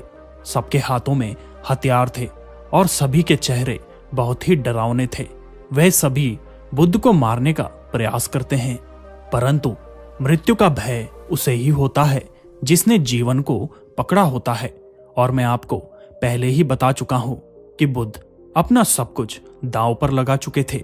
मार और उसकी सेना बुद्ध के ऊपर हथियारों से प्रहार करती है परंतु बुद्ध के भीतर एक छोटा सा भी कंपन पैदा नहीं होता। वह पूरी तरह से स्थिर बैठे होते हैं। जब मार मृत्यु के भय से बुद्ध को नहीं डरा पाता तब मार अपनी दूसरी चाल चलता है जो उसकी सबसे शक्तिशाली चाल है। मार गौतम बुद्ध के भीतर की काम वासना को जगाने के लिए अपनी 3 कन्याओं को भेजता है। यहां पर समझने वाली बात यह है कि पहले मार ने हमला किया, उसके बाद उसने अपनी 3 पुत्रियों को भेजा। पहले तो वह डराता है और जब डर से बात नहीं बनती तो वह लालच में फंसाता है। कहा जाता है कि मार बुद्ध को डराने के बाद बुद्ध को उनके ही अहंकार में फंसाने का भी प्रयास करता है। मार बुद्ध से कहता है, आप महान तपस्वी है, मैं आपसे हार गया, आप जैसा ज्ञानी व्यक्ति मैंने आज तक नहीं देखा। मार कई तरीकों से बुद्ध के अहंकार को जगाने का प्रयास भी करता है, पर जब बुद्ध मार के इस झांसे में नहीं फंसते तब मार अपनी 3 पुत्रियों को भेजता है। पहले डराया, फिर अहंकार को बढ़ावा दिया, उन्हें बहलाया फुसलाया कि आप जैसा तपस्वी कोई नहीं, आप तो साक्षात ईश्वर हैं। परंतु बुद्ध ना तो डरे ना ही अहंकार के झांसे में फंसे। तब मार ने अपनी 3 पुत्रियों को भेजा, जिनका कार्य था बुद्ध को काम वासना के जाल में फंसाना। कोई स्त्री बुद्ध के लिए मदिरा लेकर आई, कोई स्त्री बुद्ध के लिए नाचने लगी, किसी ने अपने शरीर से वस्त्रों को हटाना शुरू कर दिया। कहा जाता है वे तीनों स्त्री बुद्ध के चारों तरफ घूमने लगी।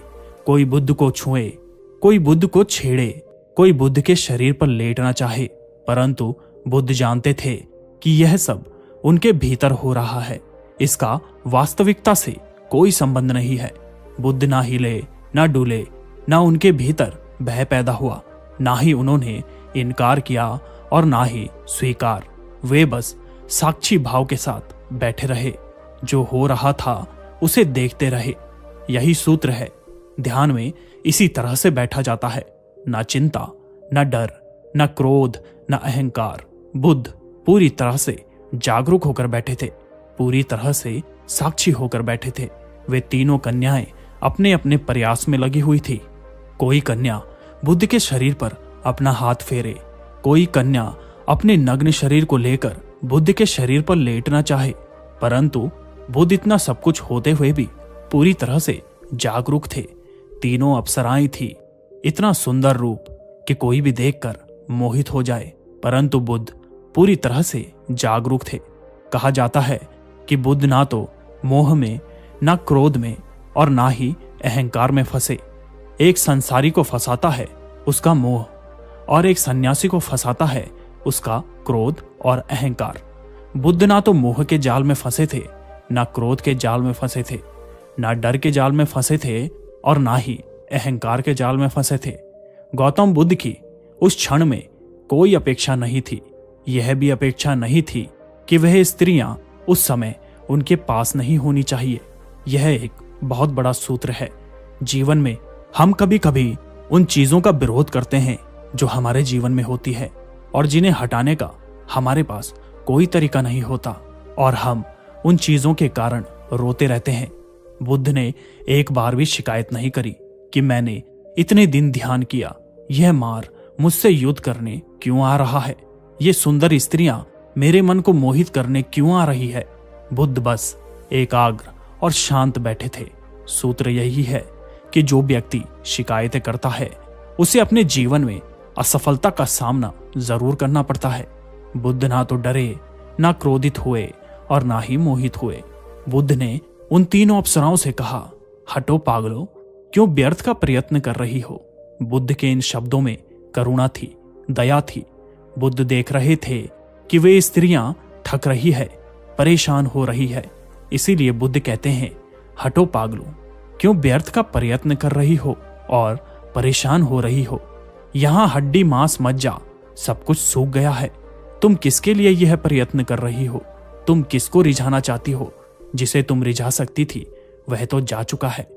तुम जो कर रही हो वह करने के लिए तुम पूरी तरह से स्वतंत्र हो। परंतु एक बात मैं तुमसे कह देना चाहता हूं कि तुम्हारा हर प्रयास व्यर्थ साबित होगा, इसीलिए नाहक ही परेशान मत हो। बुद्ध के करुणा भरे शब्दों को सुन वे तीनों स्त्रियां वहां से अप्रकट हो जाती है।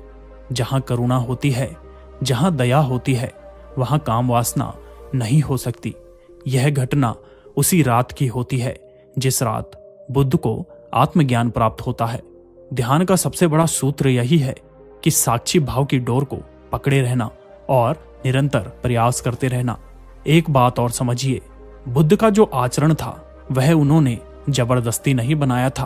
अगर आप जबरदस्ती ध्यान में बैठें और ये समझें कि मुझे ध्यान हो गया है, मैं सिद्ध पुरुष हो गया हूं, तो छोटा सा विचार भी आपको हिला सकता है। छोटा सा विचार भी आपके भीतर उथल पुथल और एक तूफान उठा सकता है। लेकिन बुद्ध के भीतर ईमानदारी थी। वह जो भी थे उस बात को जानते थे, इसीलिए वह पूरी तरह से स्थिर थे, शांत थे और एकाग्र थे। दोस्तों, अगर इसी तरह की एकाग्रता, इसी तरह की करुणा भाव और स्थिरता आज के युग के मनुष्य के भीतर पैदा हो जाए तो इस कलयुग को सतयुग बनने में देर ना लगेगी। अगर दुनिया के दुष्कर्म और बुराइयों के सामने आप अपने अंदर स्थिरता और अच्छाई का भाव रखेंगे, दया और करुणा का भाव रखेंगे, तो आपको परास्त करने की क्षमता किसी भी व्यक्ति में नहीं होगी। आपको यह कहानी कैसी लगी कमेंट बॉक्स में अपना विचार जरूर रखें। धन्यवाद।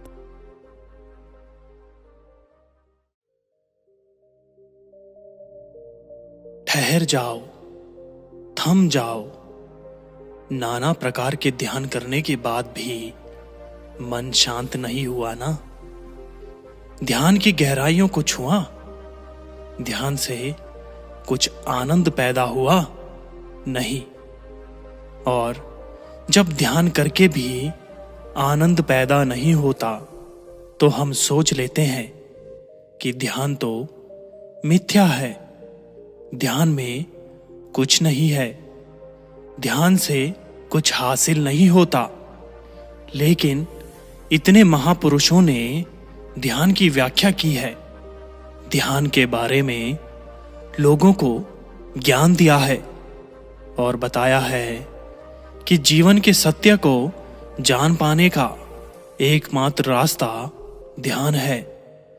तो कहीं ना कहीं ध्यान में सच्चाई तो बसती है। वो बात अलग है कि हम उसे पहचान नहीं पाते या ध्यान की गहराइयों में जा नहीं पाते। लेकिन इसका कारण हम स्वयं होते हैं। हमारी आदतें हमारे विचार का रूप लेकर ध्यान की गहराइयों में जाने से हमें रोक देती है। अगर आप गहरे ध्यान का अनुभव करना चाहते हैं तो जो आदतें मैं आज आपको बताने वाला हूं, अगर वो आदतें आप छोड़ देते हैं, आप त्याग देते हैं, तो आप ध्यान में आसानी से उतर पाएंगे। और अगर एक बार आप ध्यान में उतर गए तो बस फिर आनंद ही आनंद, मन में शांति ही शांति। आखिर वो कौन सी आदतें हैं जो ध्यान में रुकावटें पैदा कर रही है? चलिए इस कहानी के माध्यम से समझते हैं। इससे पहले कि आप इस कहानी में खो जाएं, इस चैनल को सब्सक्राइब जरूर कर लें। तो चलिए कहानी को शुरू करते हैं। बात उस समय की है जब भगवान बुद्ध नगर नगर घूमकर ध्यान का प्रचार प्रसार कर रहे थे। इसी काम के लिए उन्होंने बहुत से बौद्ध भिक्षुओं को भिक्षा देकर और ज्ञान देकर अलग अलग दिशाओं में भेज दिया था, जो बुद्ध की तरह ही अलग अलग नगरों में उनकी सीख, उनके ज्ञान का प्रचार प्रसार कर रहे थे। ऐसे ही एक बौद्ध भिक्षु उत्तर भारत के गांव में आया हुआ था। वहां पर रहकर वो गांव वालों को ध्यान की शिक्षा दीक्षा दिया करता था और वहीं से भिक्षा मांगकर खाया करता था। वह नित्य सुबह और शाम गांव के लोगों को बुलाकर ज्ञान के ऊपर उपदेश और ध्यान की प्रक्रिया कराता था। ऐसे ही एक दिन चंद्र नाम का एक युवक अपने बहुत सारे मित्रों के साथ वहां पर ध्यान करने के लिए आता है। लेकिन 10 दिन तक ध्यान लगाने के बाद भी उसके अंदर कोई आनंद पैदा नहीं हुआ। इससे उसका मन ध्यान से हटने लगा। लेकिन चंद्र बहुत ही दृढ़ संकल्पी आदमी था। वह कैसे भी करके ध्यान की अवस्था को प्राप्त करना चाहता था। इसीलिए एक दिन संध्या समय उसने उस बौद्ध भिक्षु से एक सवाल पूछा। चंद्र ने कहा कि गुरुदेव, आप हमें ये बताते हैं कि ध्यान करने के लिए किस तरह की जीवन शैली अपनानी चाहिए, क्या क्या काम करने चाहिए, क्या क्या आदतें अपनानी चाहिए। आप हमें सब कुछ बताते हैं, लेकिन फिर भी मैं ध्यान में नहीं उतर पा रहा हूं। क्या आप मुझे वह आदतें, वह चीजें बताने की कृपा करेंगे जो मुझे ध्यान के लिए अपने जीवन से हटा देनी चाहिए? मतलब वह आदतें जो मुझे ध्यान में गहरे उतरने के लिए छोड़ देनी चाहिए। ये सुनकर वह बौद्ध भिक्षु कहते हैं कि अक्सर इंसान को लगता है कि मैं 1 घंटे ध्यान में बैठूंगा और ध्यान में बहुत गहरा उतर जाऊंगा, और वह जब 1 घंटे ध्यान करता है तो उसे कुछ गहराइयां हासिल नहीं होती। अब समझने की बात यह है कि ध्यान कोई खेल नहीं, कोई काम नहीं है जो आपको 1 घंटे ही करना है। ध्यान जीवन जीने की शैली, जीवन जीने का तरीका है। इसीलिए जीवन के हर कार्य में ध्यान का होना बहुत जरूरी है, वरना तो आप 1 घंटे के ध्यान में कुछ भी हासिल नहीं कर पाएंगे। अक्सर लोग ध्यान की एक दिनचर्या बना लेते हैं। वह सुबह और शाम रोज ध्यान करते हैं, लेकिन वह ध्यान तभी कारगर होगा जब आप दिन में काम करते वक्त, उठते बैठते, खाते पीते वक्त भी ध्यान के बारे में सोचते रहते हैं।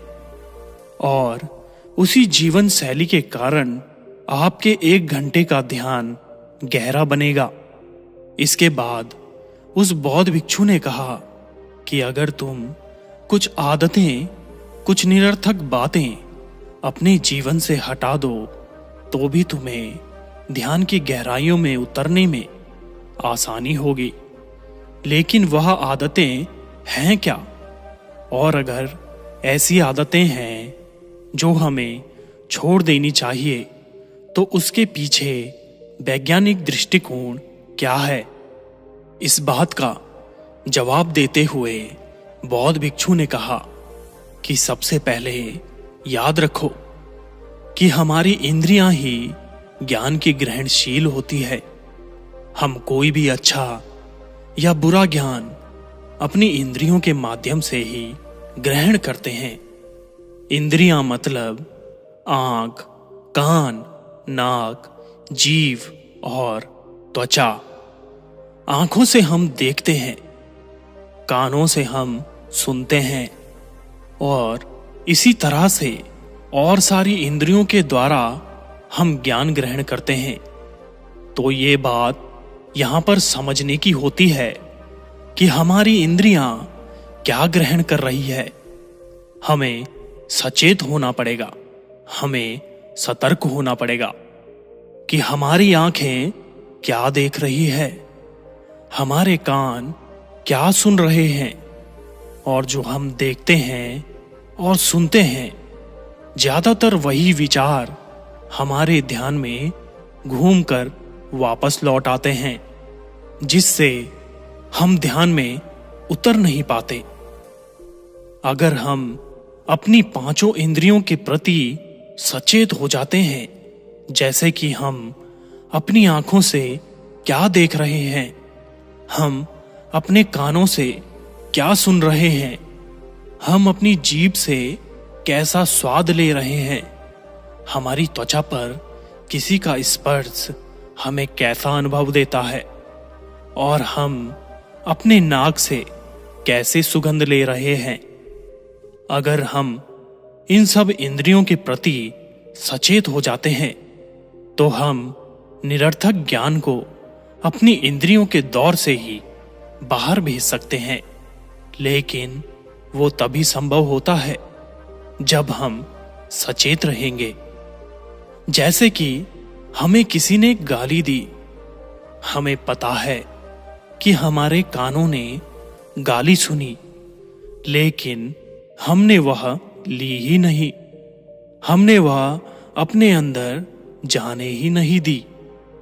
और वही कान जब ज्ञान का उपदेश सुनते हैं तो वह पूरा ध्यान लगा देते हैं, पूरे सचेत होकर, पूरे होश में वह पूरा ज्ञान ग्रहण कर लेते हैं। इसी तरह से और सब इंद्रियां हमें अलग अलग अनुभूति देती है, जैसे कि किसी वैश्य का स्पर्श और एक माता का स्पर्श। दोनों के स्पर्श में बहुत अंतर होगा, लेकिन अगर हम सचेत होंगे तो दोनों के स्पर्श को हम अलग अलग तरीके से अनुभव कर पाएंगे और ये देख पाएंगे कि किस स्पर्श के कारण हमारा मन शांत होता है। और दूसरी आदत, जो एक नवयुवक या कहें कि जो आदमी नया नया ध्यान करने लगा है उसकी प्रक्रिया में बाधा बनती है, वो है संयम। हर इंसान, हर आदमी सब कुछ बहुत जल्दी पाना चाहता है और ये ध्यान के संबंध में भी सच हो जाता है। जब आदमी ध्यान करता है तो सोचता है कि मैं 1 घंटे तक ध्यान करूंगा, लेकिन वह 5 मिनट के अंदर ही ज्ञान की गहराइयों में जाना चाहता है। लेकिन ध्यान तो ठहराव है, ध्यान तो रुक जाना है, ध्यान तो ठहर जाना है, थम जाना है। जरा सोचिए, क्या जल्दबाजी करके हम ठहर सकते हैं? क्या ये दोनों चीजें एक साथ हो सकती हैं? जल्दबाजी, थम जाना कभी भी नहीं हो सकता। अगर आप जल्दबाजी करेंगे तो आप कभी ठहर नहीं सकते, और अगर आप ठहर जाते हैं तो आप कभी भी जल्दबाजी नहीं कर पाएंगे। इसीलिए ध्यान में गहरे उतरने के भाव को, ध्यान से कुछ हासिल करने के विचार को, उस सोच को त्याग दो, उसको छोड़ दो, क्योंकि वही विचार, वही अनुभूति तुम्हें ध्यान की गहराइयों में ले जाने से रोक देती है। कुछ हासिल करने की सोच लेकर यहां पर कुछ हासिल नहीं होता। खाली हाथ लौट जाओगे और बाद में पछताओगे कि मैंने तो मेहनत की और ध्यान से कुछ हासिल ही नहीं हुआ। लेकिन ऐसा था नहीं, क्योंकि तुम कुछ पाने के मकसद से गए थे, इसीलिए तुम्हें कुछ नहीं मिला। और जिस दिन तुम पाने के मकसद से नहीं बल्कि कुछ देने के मकसद से ध्यान करोगे तो तुम ध्यान की गहराइयों को छू पाओगे। तो तुम्हें अनुभूति होगी कि ध्यान क्या है और ध्यान का आनंद क्या है। इसीलिए संयम रखो, सब्र रखो। सब्र का फल हमेशा मीठा होता है। ये हमने सुना तो है, लेकिन कभी अमल नहीं किया। लेकिन अगर जीवन के आनंद को अनुभव करना है तो संयम और सब्र ये आपको अपनाना होगा और जल्दबाजी की आदत छोड़नी होगी। कोई भी काम करें, कुछ भी करें, आराम से, शांत भाव से करें। कुछ जल्दबाजी करने की जरूरत नहीं है, क्योंकि आपके जल्दबाजी करने से, ये संयम रखने से उस काम पर कोई फर्क नहीं पड़ेगा। वो काम तो फिर भी पूरा होगा ही। हो सकता है उसमें वक्त थोड़ा ज्यादा लग जाए, लेकिन वह वक्त ही आपके लिए ध्यान का रूप बन जाएगा। इसीलिए संयम रखें, सब्र रखें और सब्र से ही हर काम करें।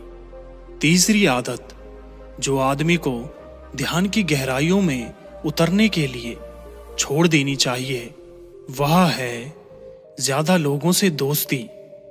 जी हां, आपको सुनने में ये अजीब लगता होगा।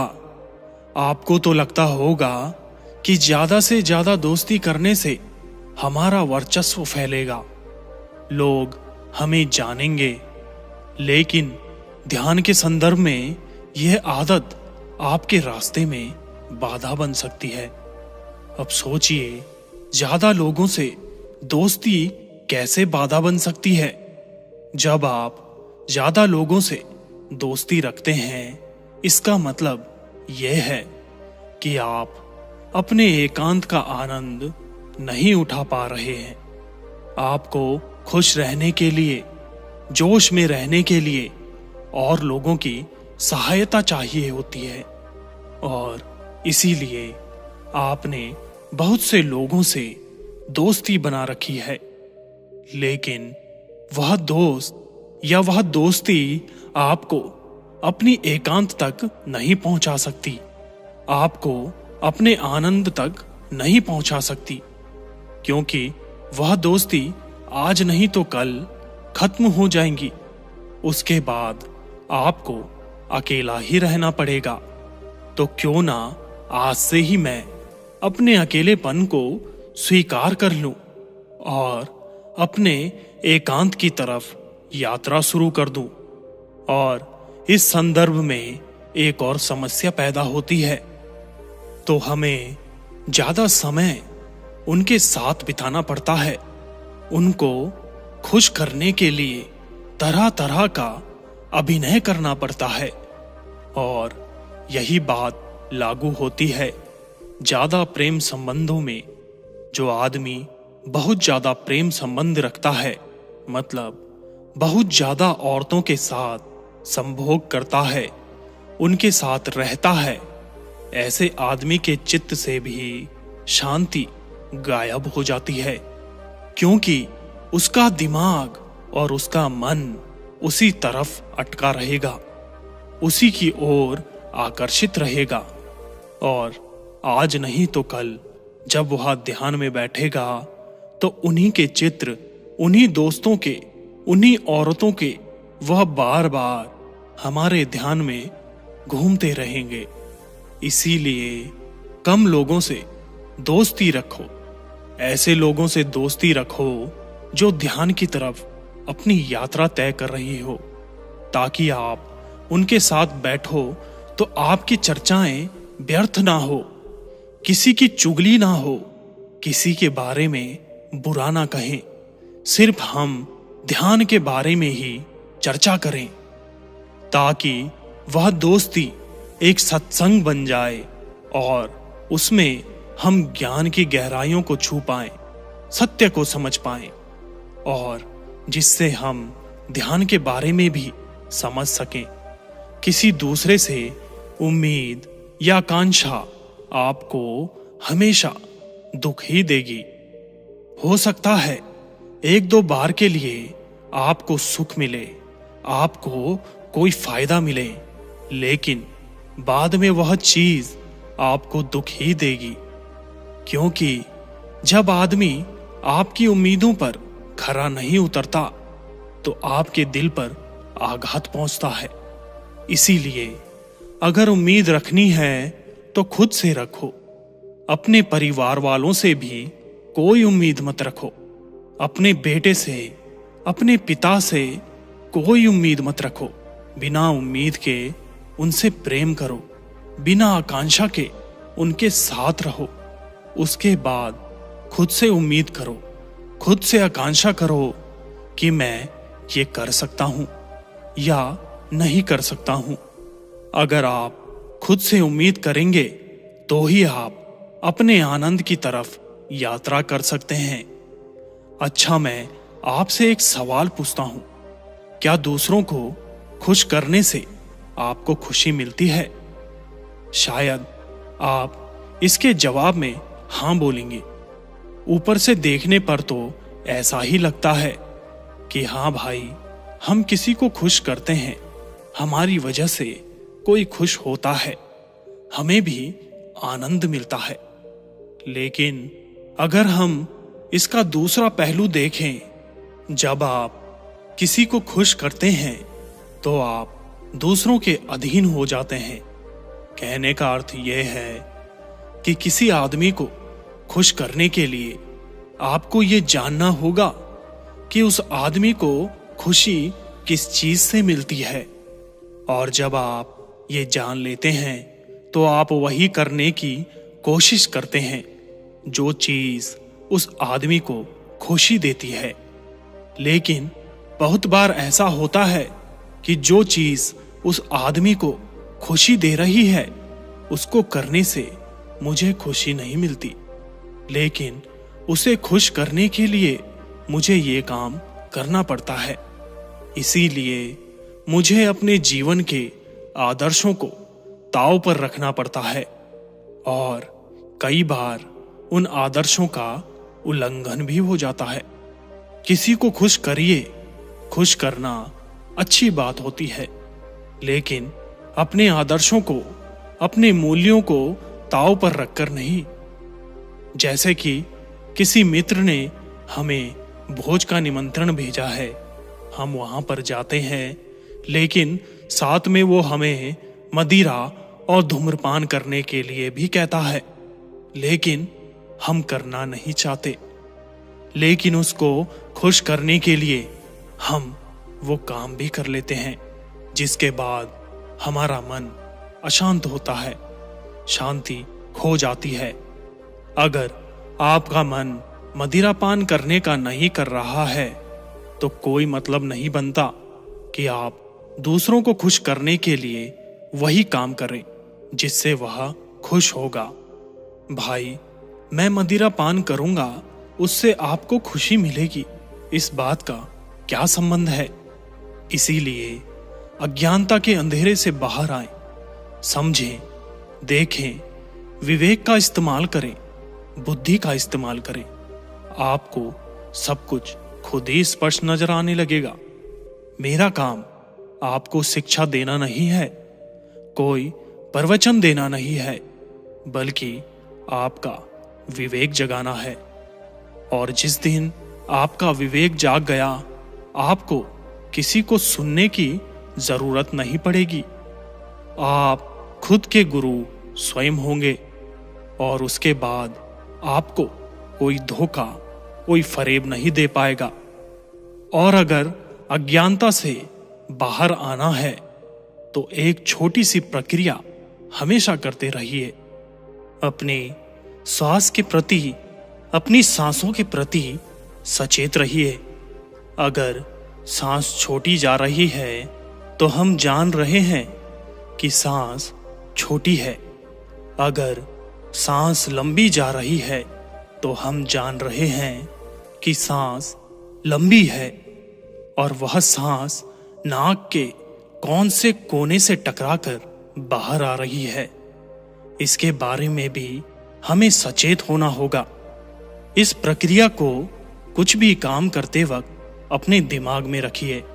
इसके बाद आप ध्यान को धीरे धीरे हासिल करने लगेंगे। आपका अज्ञानता का अंधकार विलीन होता चला जाएगा। इसके बाद आप ध्यान की गहराइयों में जा पाएंगे।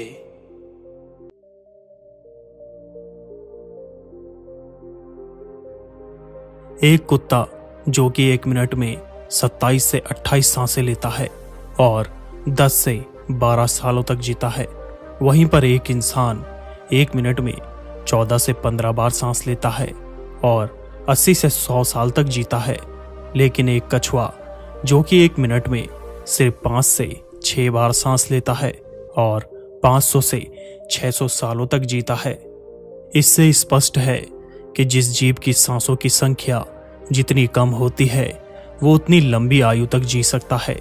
इस चीज को समझकर हमारे पूर्वजों ने सांसों की संख्या को कम और उसकी गहराई को ज्यादा करने के लिए विज्ञान पर काम करना शुरू कर दिया था, क्योंकि वो समझ गए थे इंसान को जीने के लिए साल या महीने नहीं बल्कि एक निश्चित संख्या में सांसें मिलती है, और सांसों को लेने की गति को कम करके उम्र को लंबा किया जा सकता है। लेकिन सांसों के धीमा और लंबा होने की ये गति प्राकृतिक रूप से होनी चाहिए। जब हम सांस लेते हैं तो वायु प्रत्यक्ष रूप से हमें 3-4 स्थानों पर ही महसूस होती है, कंठ, हृदय, फेफड़े और पेट। मस्तिष्क में गई हुई वायु का हमें पता ही नहीं चलता। कान और आंख में गई हुई वायु का भी हमें कम ही पता चलता है। श्वसन तंत्र से भीतर गई हुई वायु अनेक प्रकार से विभाजित हो जाती है, जो अलग अलग क्षेत्र में जाकर अपना कार्य पूर्ण करके भिन्न रूप से बाहर निकल जाती है। ये सब इतनी जल्दी होता है कि हमें इसका पता नहीं चलता। हम सिर्फ इतना ही जानते हैं कि ऑक्सीजन भीतर गई और कार्बन डाइऑक्साइड बाहर आ गई, लेकिन भीतर से क्या सही क्या गलत करके आ जाती है, इसका कभी ज्ञान प्राप्त हो ही नहीं पाता। यदि हम जोर से गहरी सांस लेते हैं तो तेज प्रवाह के साथ शरीर के अंदर बैक्टीरिया नष्ट होने लगते हैं। कोशिकाओं के रोगों से लड़ने की क्षमता भी बढ़ जाती है। बोन मैरो में नए रक्त का निर्माण होने लगता है। आंतों में जमा मल विसर्जित होने लगता है। मस्तिष्क की जागरूकता लौट आती है, जिससे श्रवण शक्ति दुरुस्त हो जाती है। न्यूरॉन की सक्रियता से सोचने समझने की क्षमता पुनः जिंदा हो जाती है। फेफड़ों में भरी हवा से आत्मविश्वास वापस लौट आता है। सोचें, जब जंगल में हवा का एक तेज झोंका आता है तो जंगल का रोम रोम जागृत होकर सजग हो जाता है।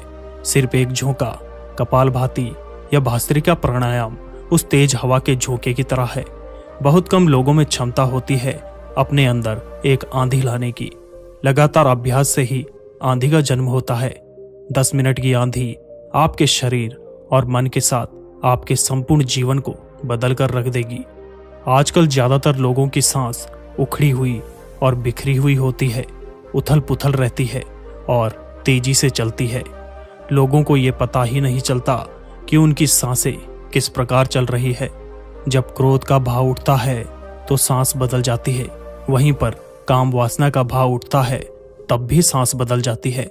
हमारे प्रत्येक भाव और विचार के साथ हमारी सांसें भी बदलती रहती है।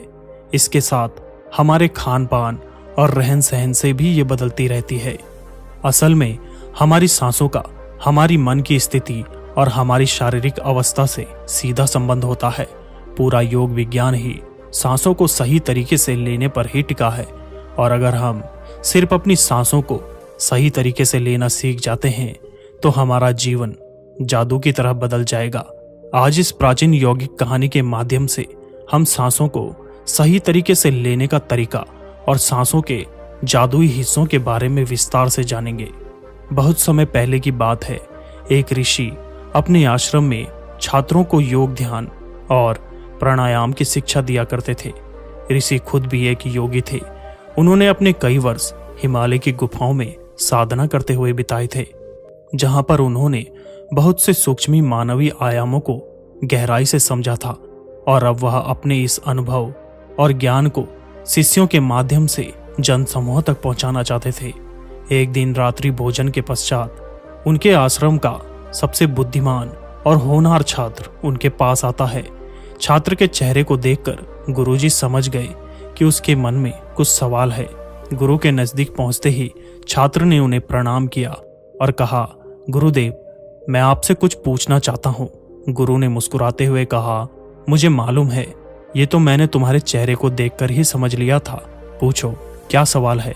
छात्र ने कहा, आप अक्सर कहते हैं कि योग, ध्यान और प्राणायाम का मूल आधार हमारी सांसें होती है, और अपनी सांसों पर नियंत्रण पाते ही हम अपने मन और विचारों पर भी नियंत्रण पा लेते हैं। तो आज मैं आपसे सांसों के रहस्य और उसके यौगिक विज्ञान के बारे में विस्तार से जानने आया हूं।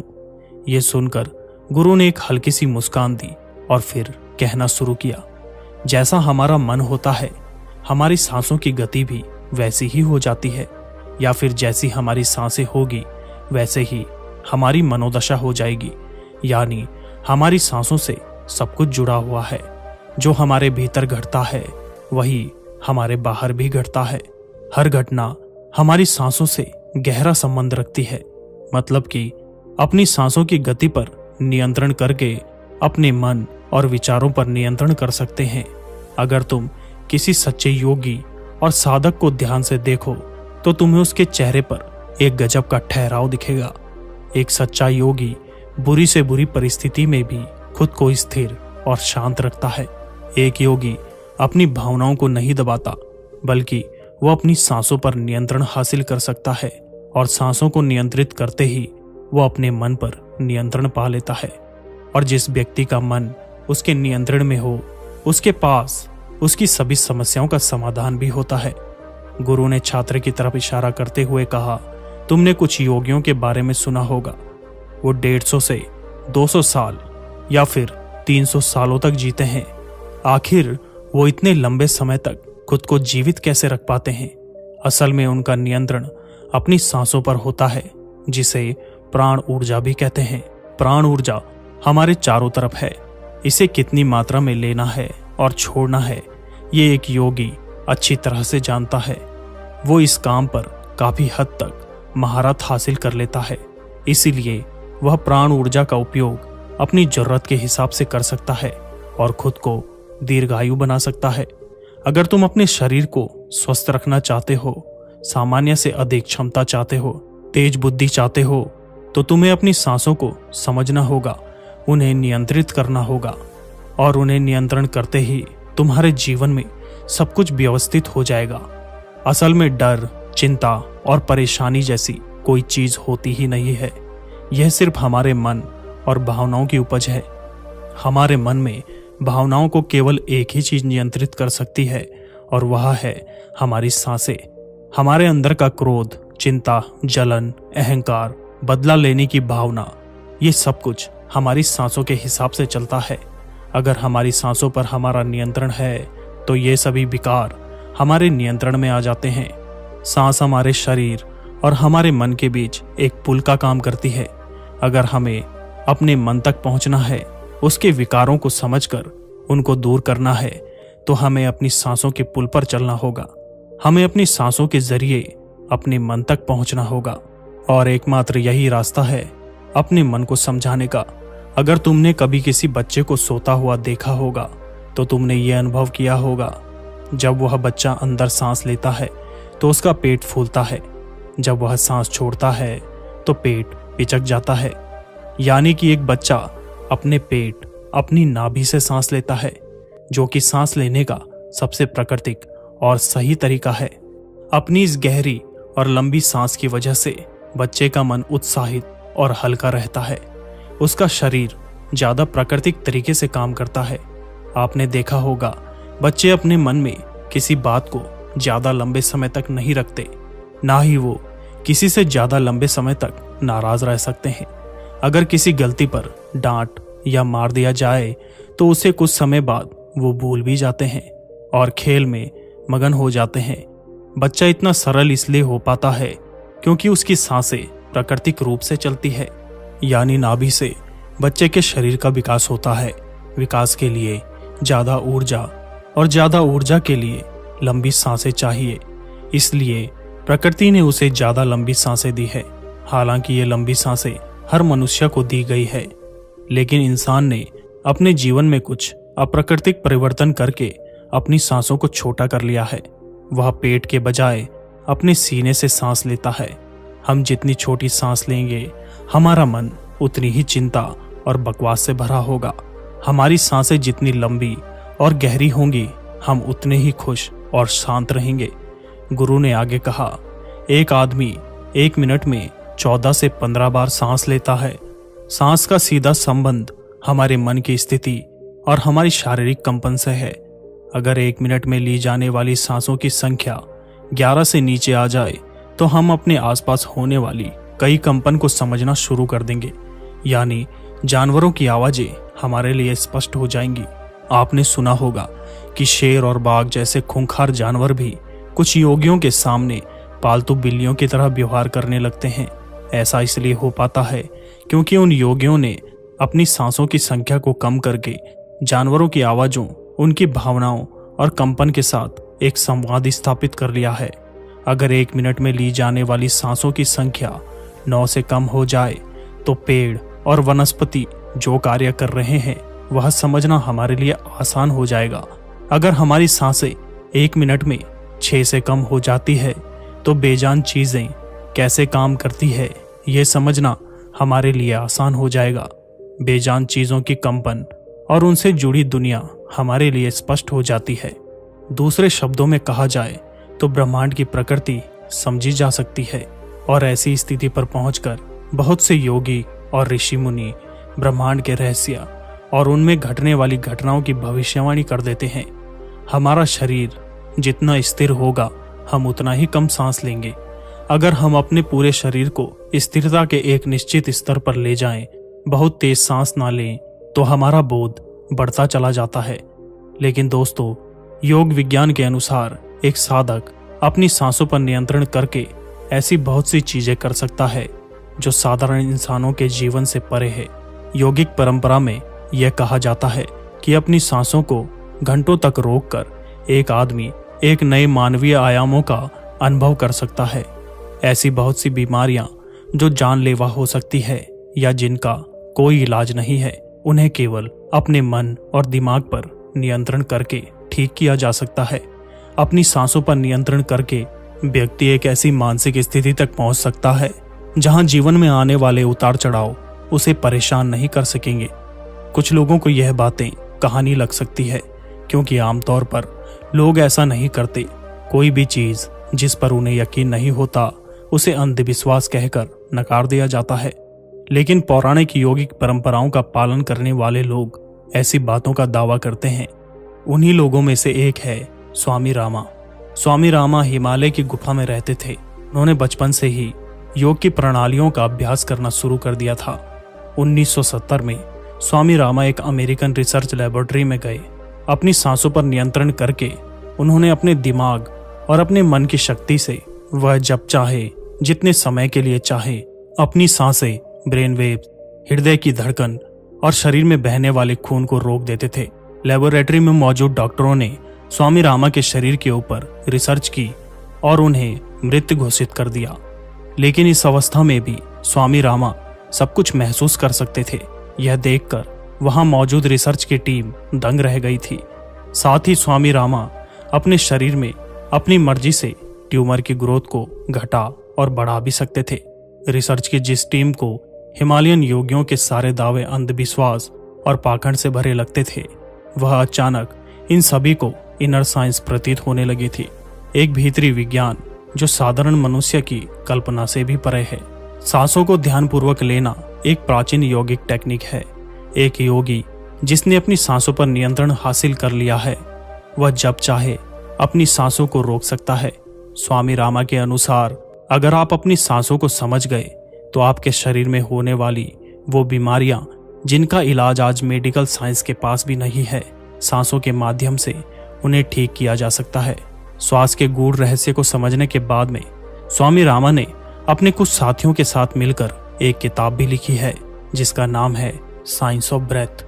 गुरु ने आगे कहा, जब सांसें विचलित होती है तो मन भी विचलित हो जाता है, लेकिन जब सांसें शांत होती है तो मन भी स्थिर हो जाता है और योगी दीर्घायु हो जाता है। इसलिए हमें अपनी सांसों पर नियंत्रण करना चाहिए। गुरु ने शिष्य की आंखों में देखते हुए कहा, तुम्हें क्या लगता है, क्या तुम जितनी लंबी सांसें अंदर लेते हो उतनी ही लंबी सांसें बाहर निकालते हो? नहीं। समान स्थिति में हम जो सांसें अंदर लेते हैं उसकी लंबाई 10 उंगल होती है और सांसें बाहर निकालते समय इसकी लंबाई 12 उंगल हो जाती है। और यहाँ 1 उंगल का मतलब 1 उंगली की मोटाई से है। हमारी रोजमर्रा की जिंदगी में कुछ काम ऐसे होते हैं जिन्हें करते समय जितनी लंबी सांसें अंदर जाती है उससे कई गुना लंबी सांसें बाहर आ जाती है। भोजन करते समय बाहर निकलने वाली सांसों की लंबाई 16 से 17 अंगुल होती है। तेज चलते समय इसकी लंबाई 22 से 24 अंगुल हो जाती है। दौड़ते समय निकलने वाली सांसों की लंबाई 45 से 50 अंगुल तक हो जाती है। संभोग करते समय 50 से 60 और सोते समय नींद में बाहर निकलने वाली सांसों की लंबाई 60 से 70 अंगुल हो जाती है। इसीलिए हमारे शास्त्रों में काम और क्रोध पर नियंत्रण रखने की बात कही गई है, जो कि हमारी प्राण शक्ति को क्षीण कर देती है। श्वास को इंसान की प्राण शक्ति भी कहा जाता है। जब एक 200 वर्षीय व्यक्ति से उसकी लंबी उम्र का राज पूछा गया तो उसने 2 चीजें बताई। पहला, नाभि तक भरपूर सांस लें और दूसरा, रीढ़ की हड्डी को हमेशा सीधा रखें। साधारण सी लगने वाली ये दोनों बातें योग और प्राणायाम की दृष्टि से बहुत महत्वपूर्ण है। असल में शरीर के अंदर जाने वाली सांस की लंबाई कम और बाहर निकलने वाली सांस की लंबाई ज्यादा होती है। अगर किसी तरीके से बाहर निकलने वाली प्राण वायु की लंबाई को कम कर दिया जाए तो लंबी उम्र को प्राप्त किया जा सकता है।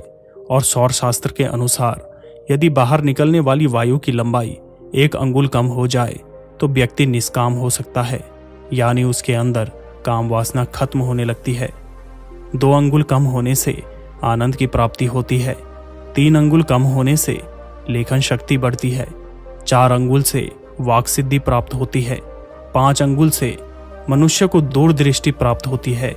6 से 7 अंगुल कम होने से साधक के अंदर अति तीव्र गति से चलने की शक्ति बढ़ जाती है और वह कुछ ही पलों में एक स्थान से दूसरे स्थान पर पहुंच सकता है। 8 अंगुल कम होने से साधक को 8 सिद्धियां प्राप्त होती है। पवन पुत्र हनुमान को अष्टसिद्धि नवनिधि के दाता इसलिए कहा जाता है क्योंकि उन्होंने 8 सिद्धियों को प्राप्त कर रखा है। ये 8 सिद्धियां हर इंसान में होती है, बस जरूरत है इन्हें जागृत करने की। बाहर निकलने वाली सांसों की लंबाई 12 अंगुल कम होने पर योगी को इच्छा मृत्यु प्राप्त होती है। फिर वह जब तक चाहे खुद को जीवित रख सकता है। लेकिन यह सारी सोई हुई शक्तियां केवल तब ही जागृत होती है जब मन में इन्हें जागृत करने की तीव्र अभिलाषा हो, और मन का स्थूल रूप श्वास है, यानी सांसें। इसीलिए सबसे पहले सांसों पर नियंत्रण करना जरूरी है। भगवान शिव माता पार्वती को बताते हैं कि रात में ईड़ा नाड़ी और दिन में पिंगला नाड़ी को रोकने में जो सफल होता है वही असल में सच्चा योगी होता है। आशा करते हैं इस वीडियो से आपने बहुत कुछ सीखा होगा। कमेंट में जरूर बताएं कि आप किस तरह की सांसें लेते हैं। आपकी सांसें 1 मिनट में कितनी बार चल रही है। तब तक के लिए अपना ख्याल रखें। मिलते हैं एक नई वीडियो में। धन्यवाद।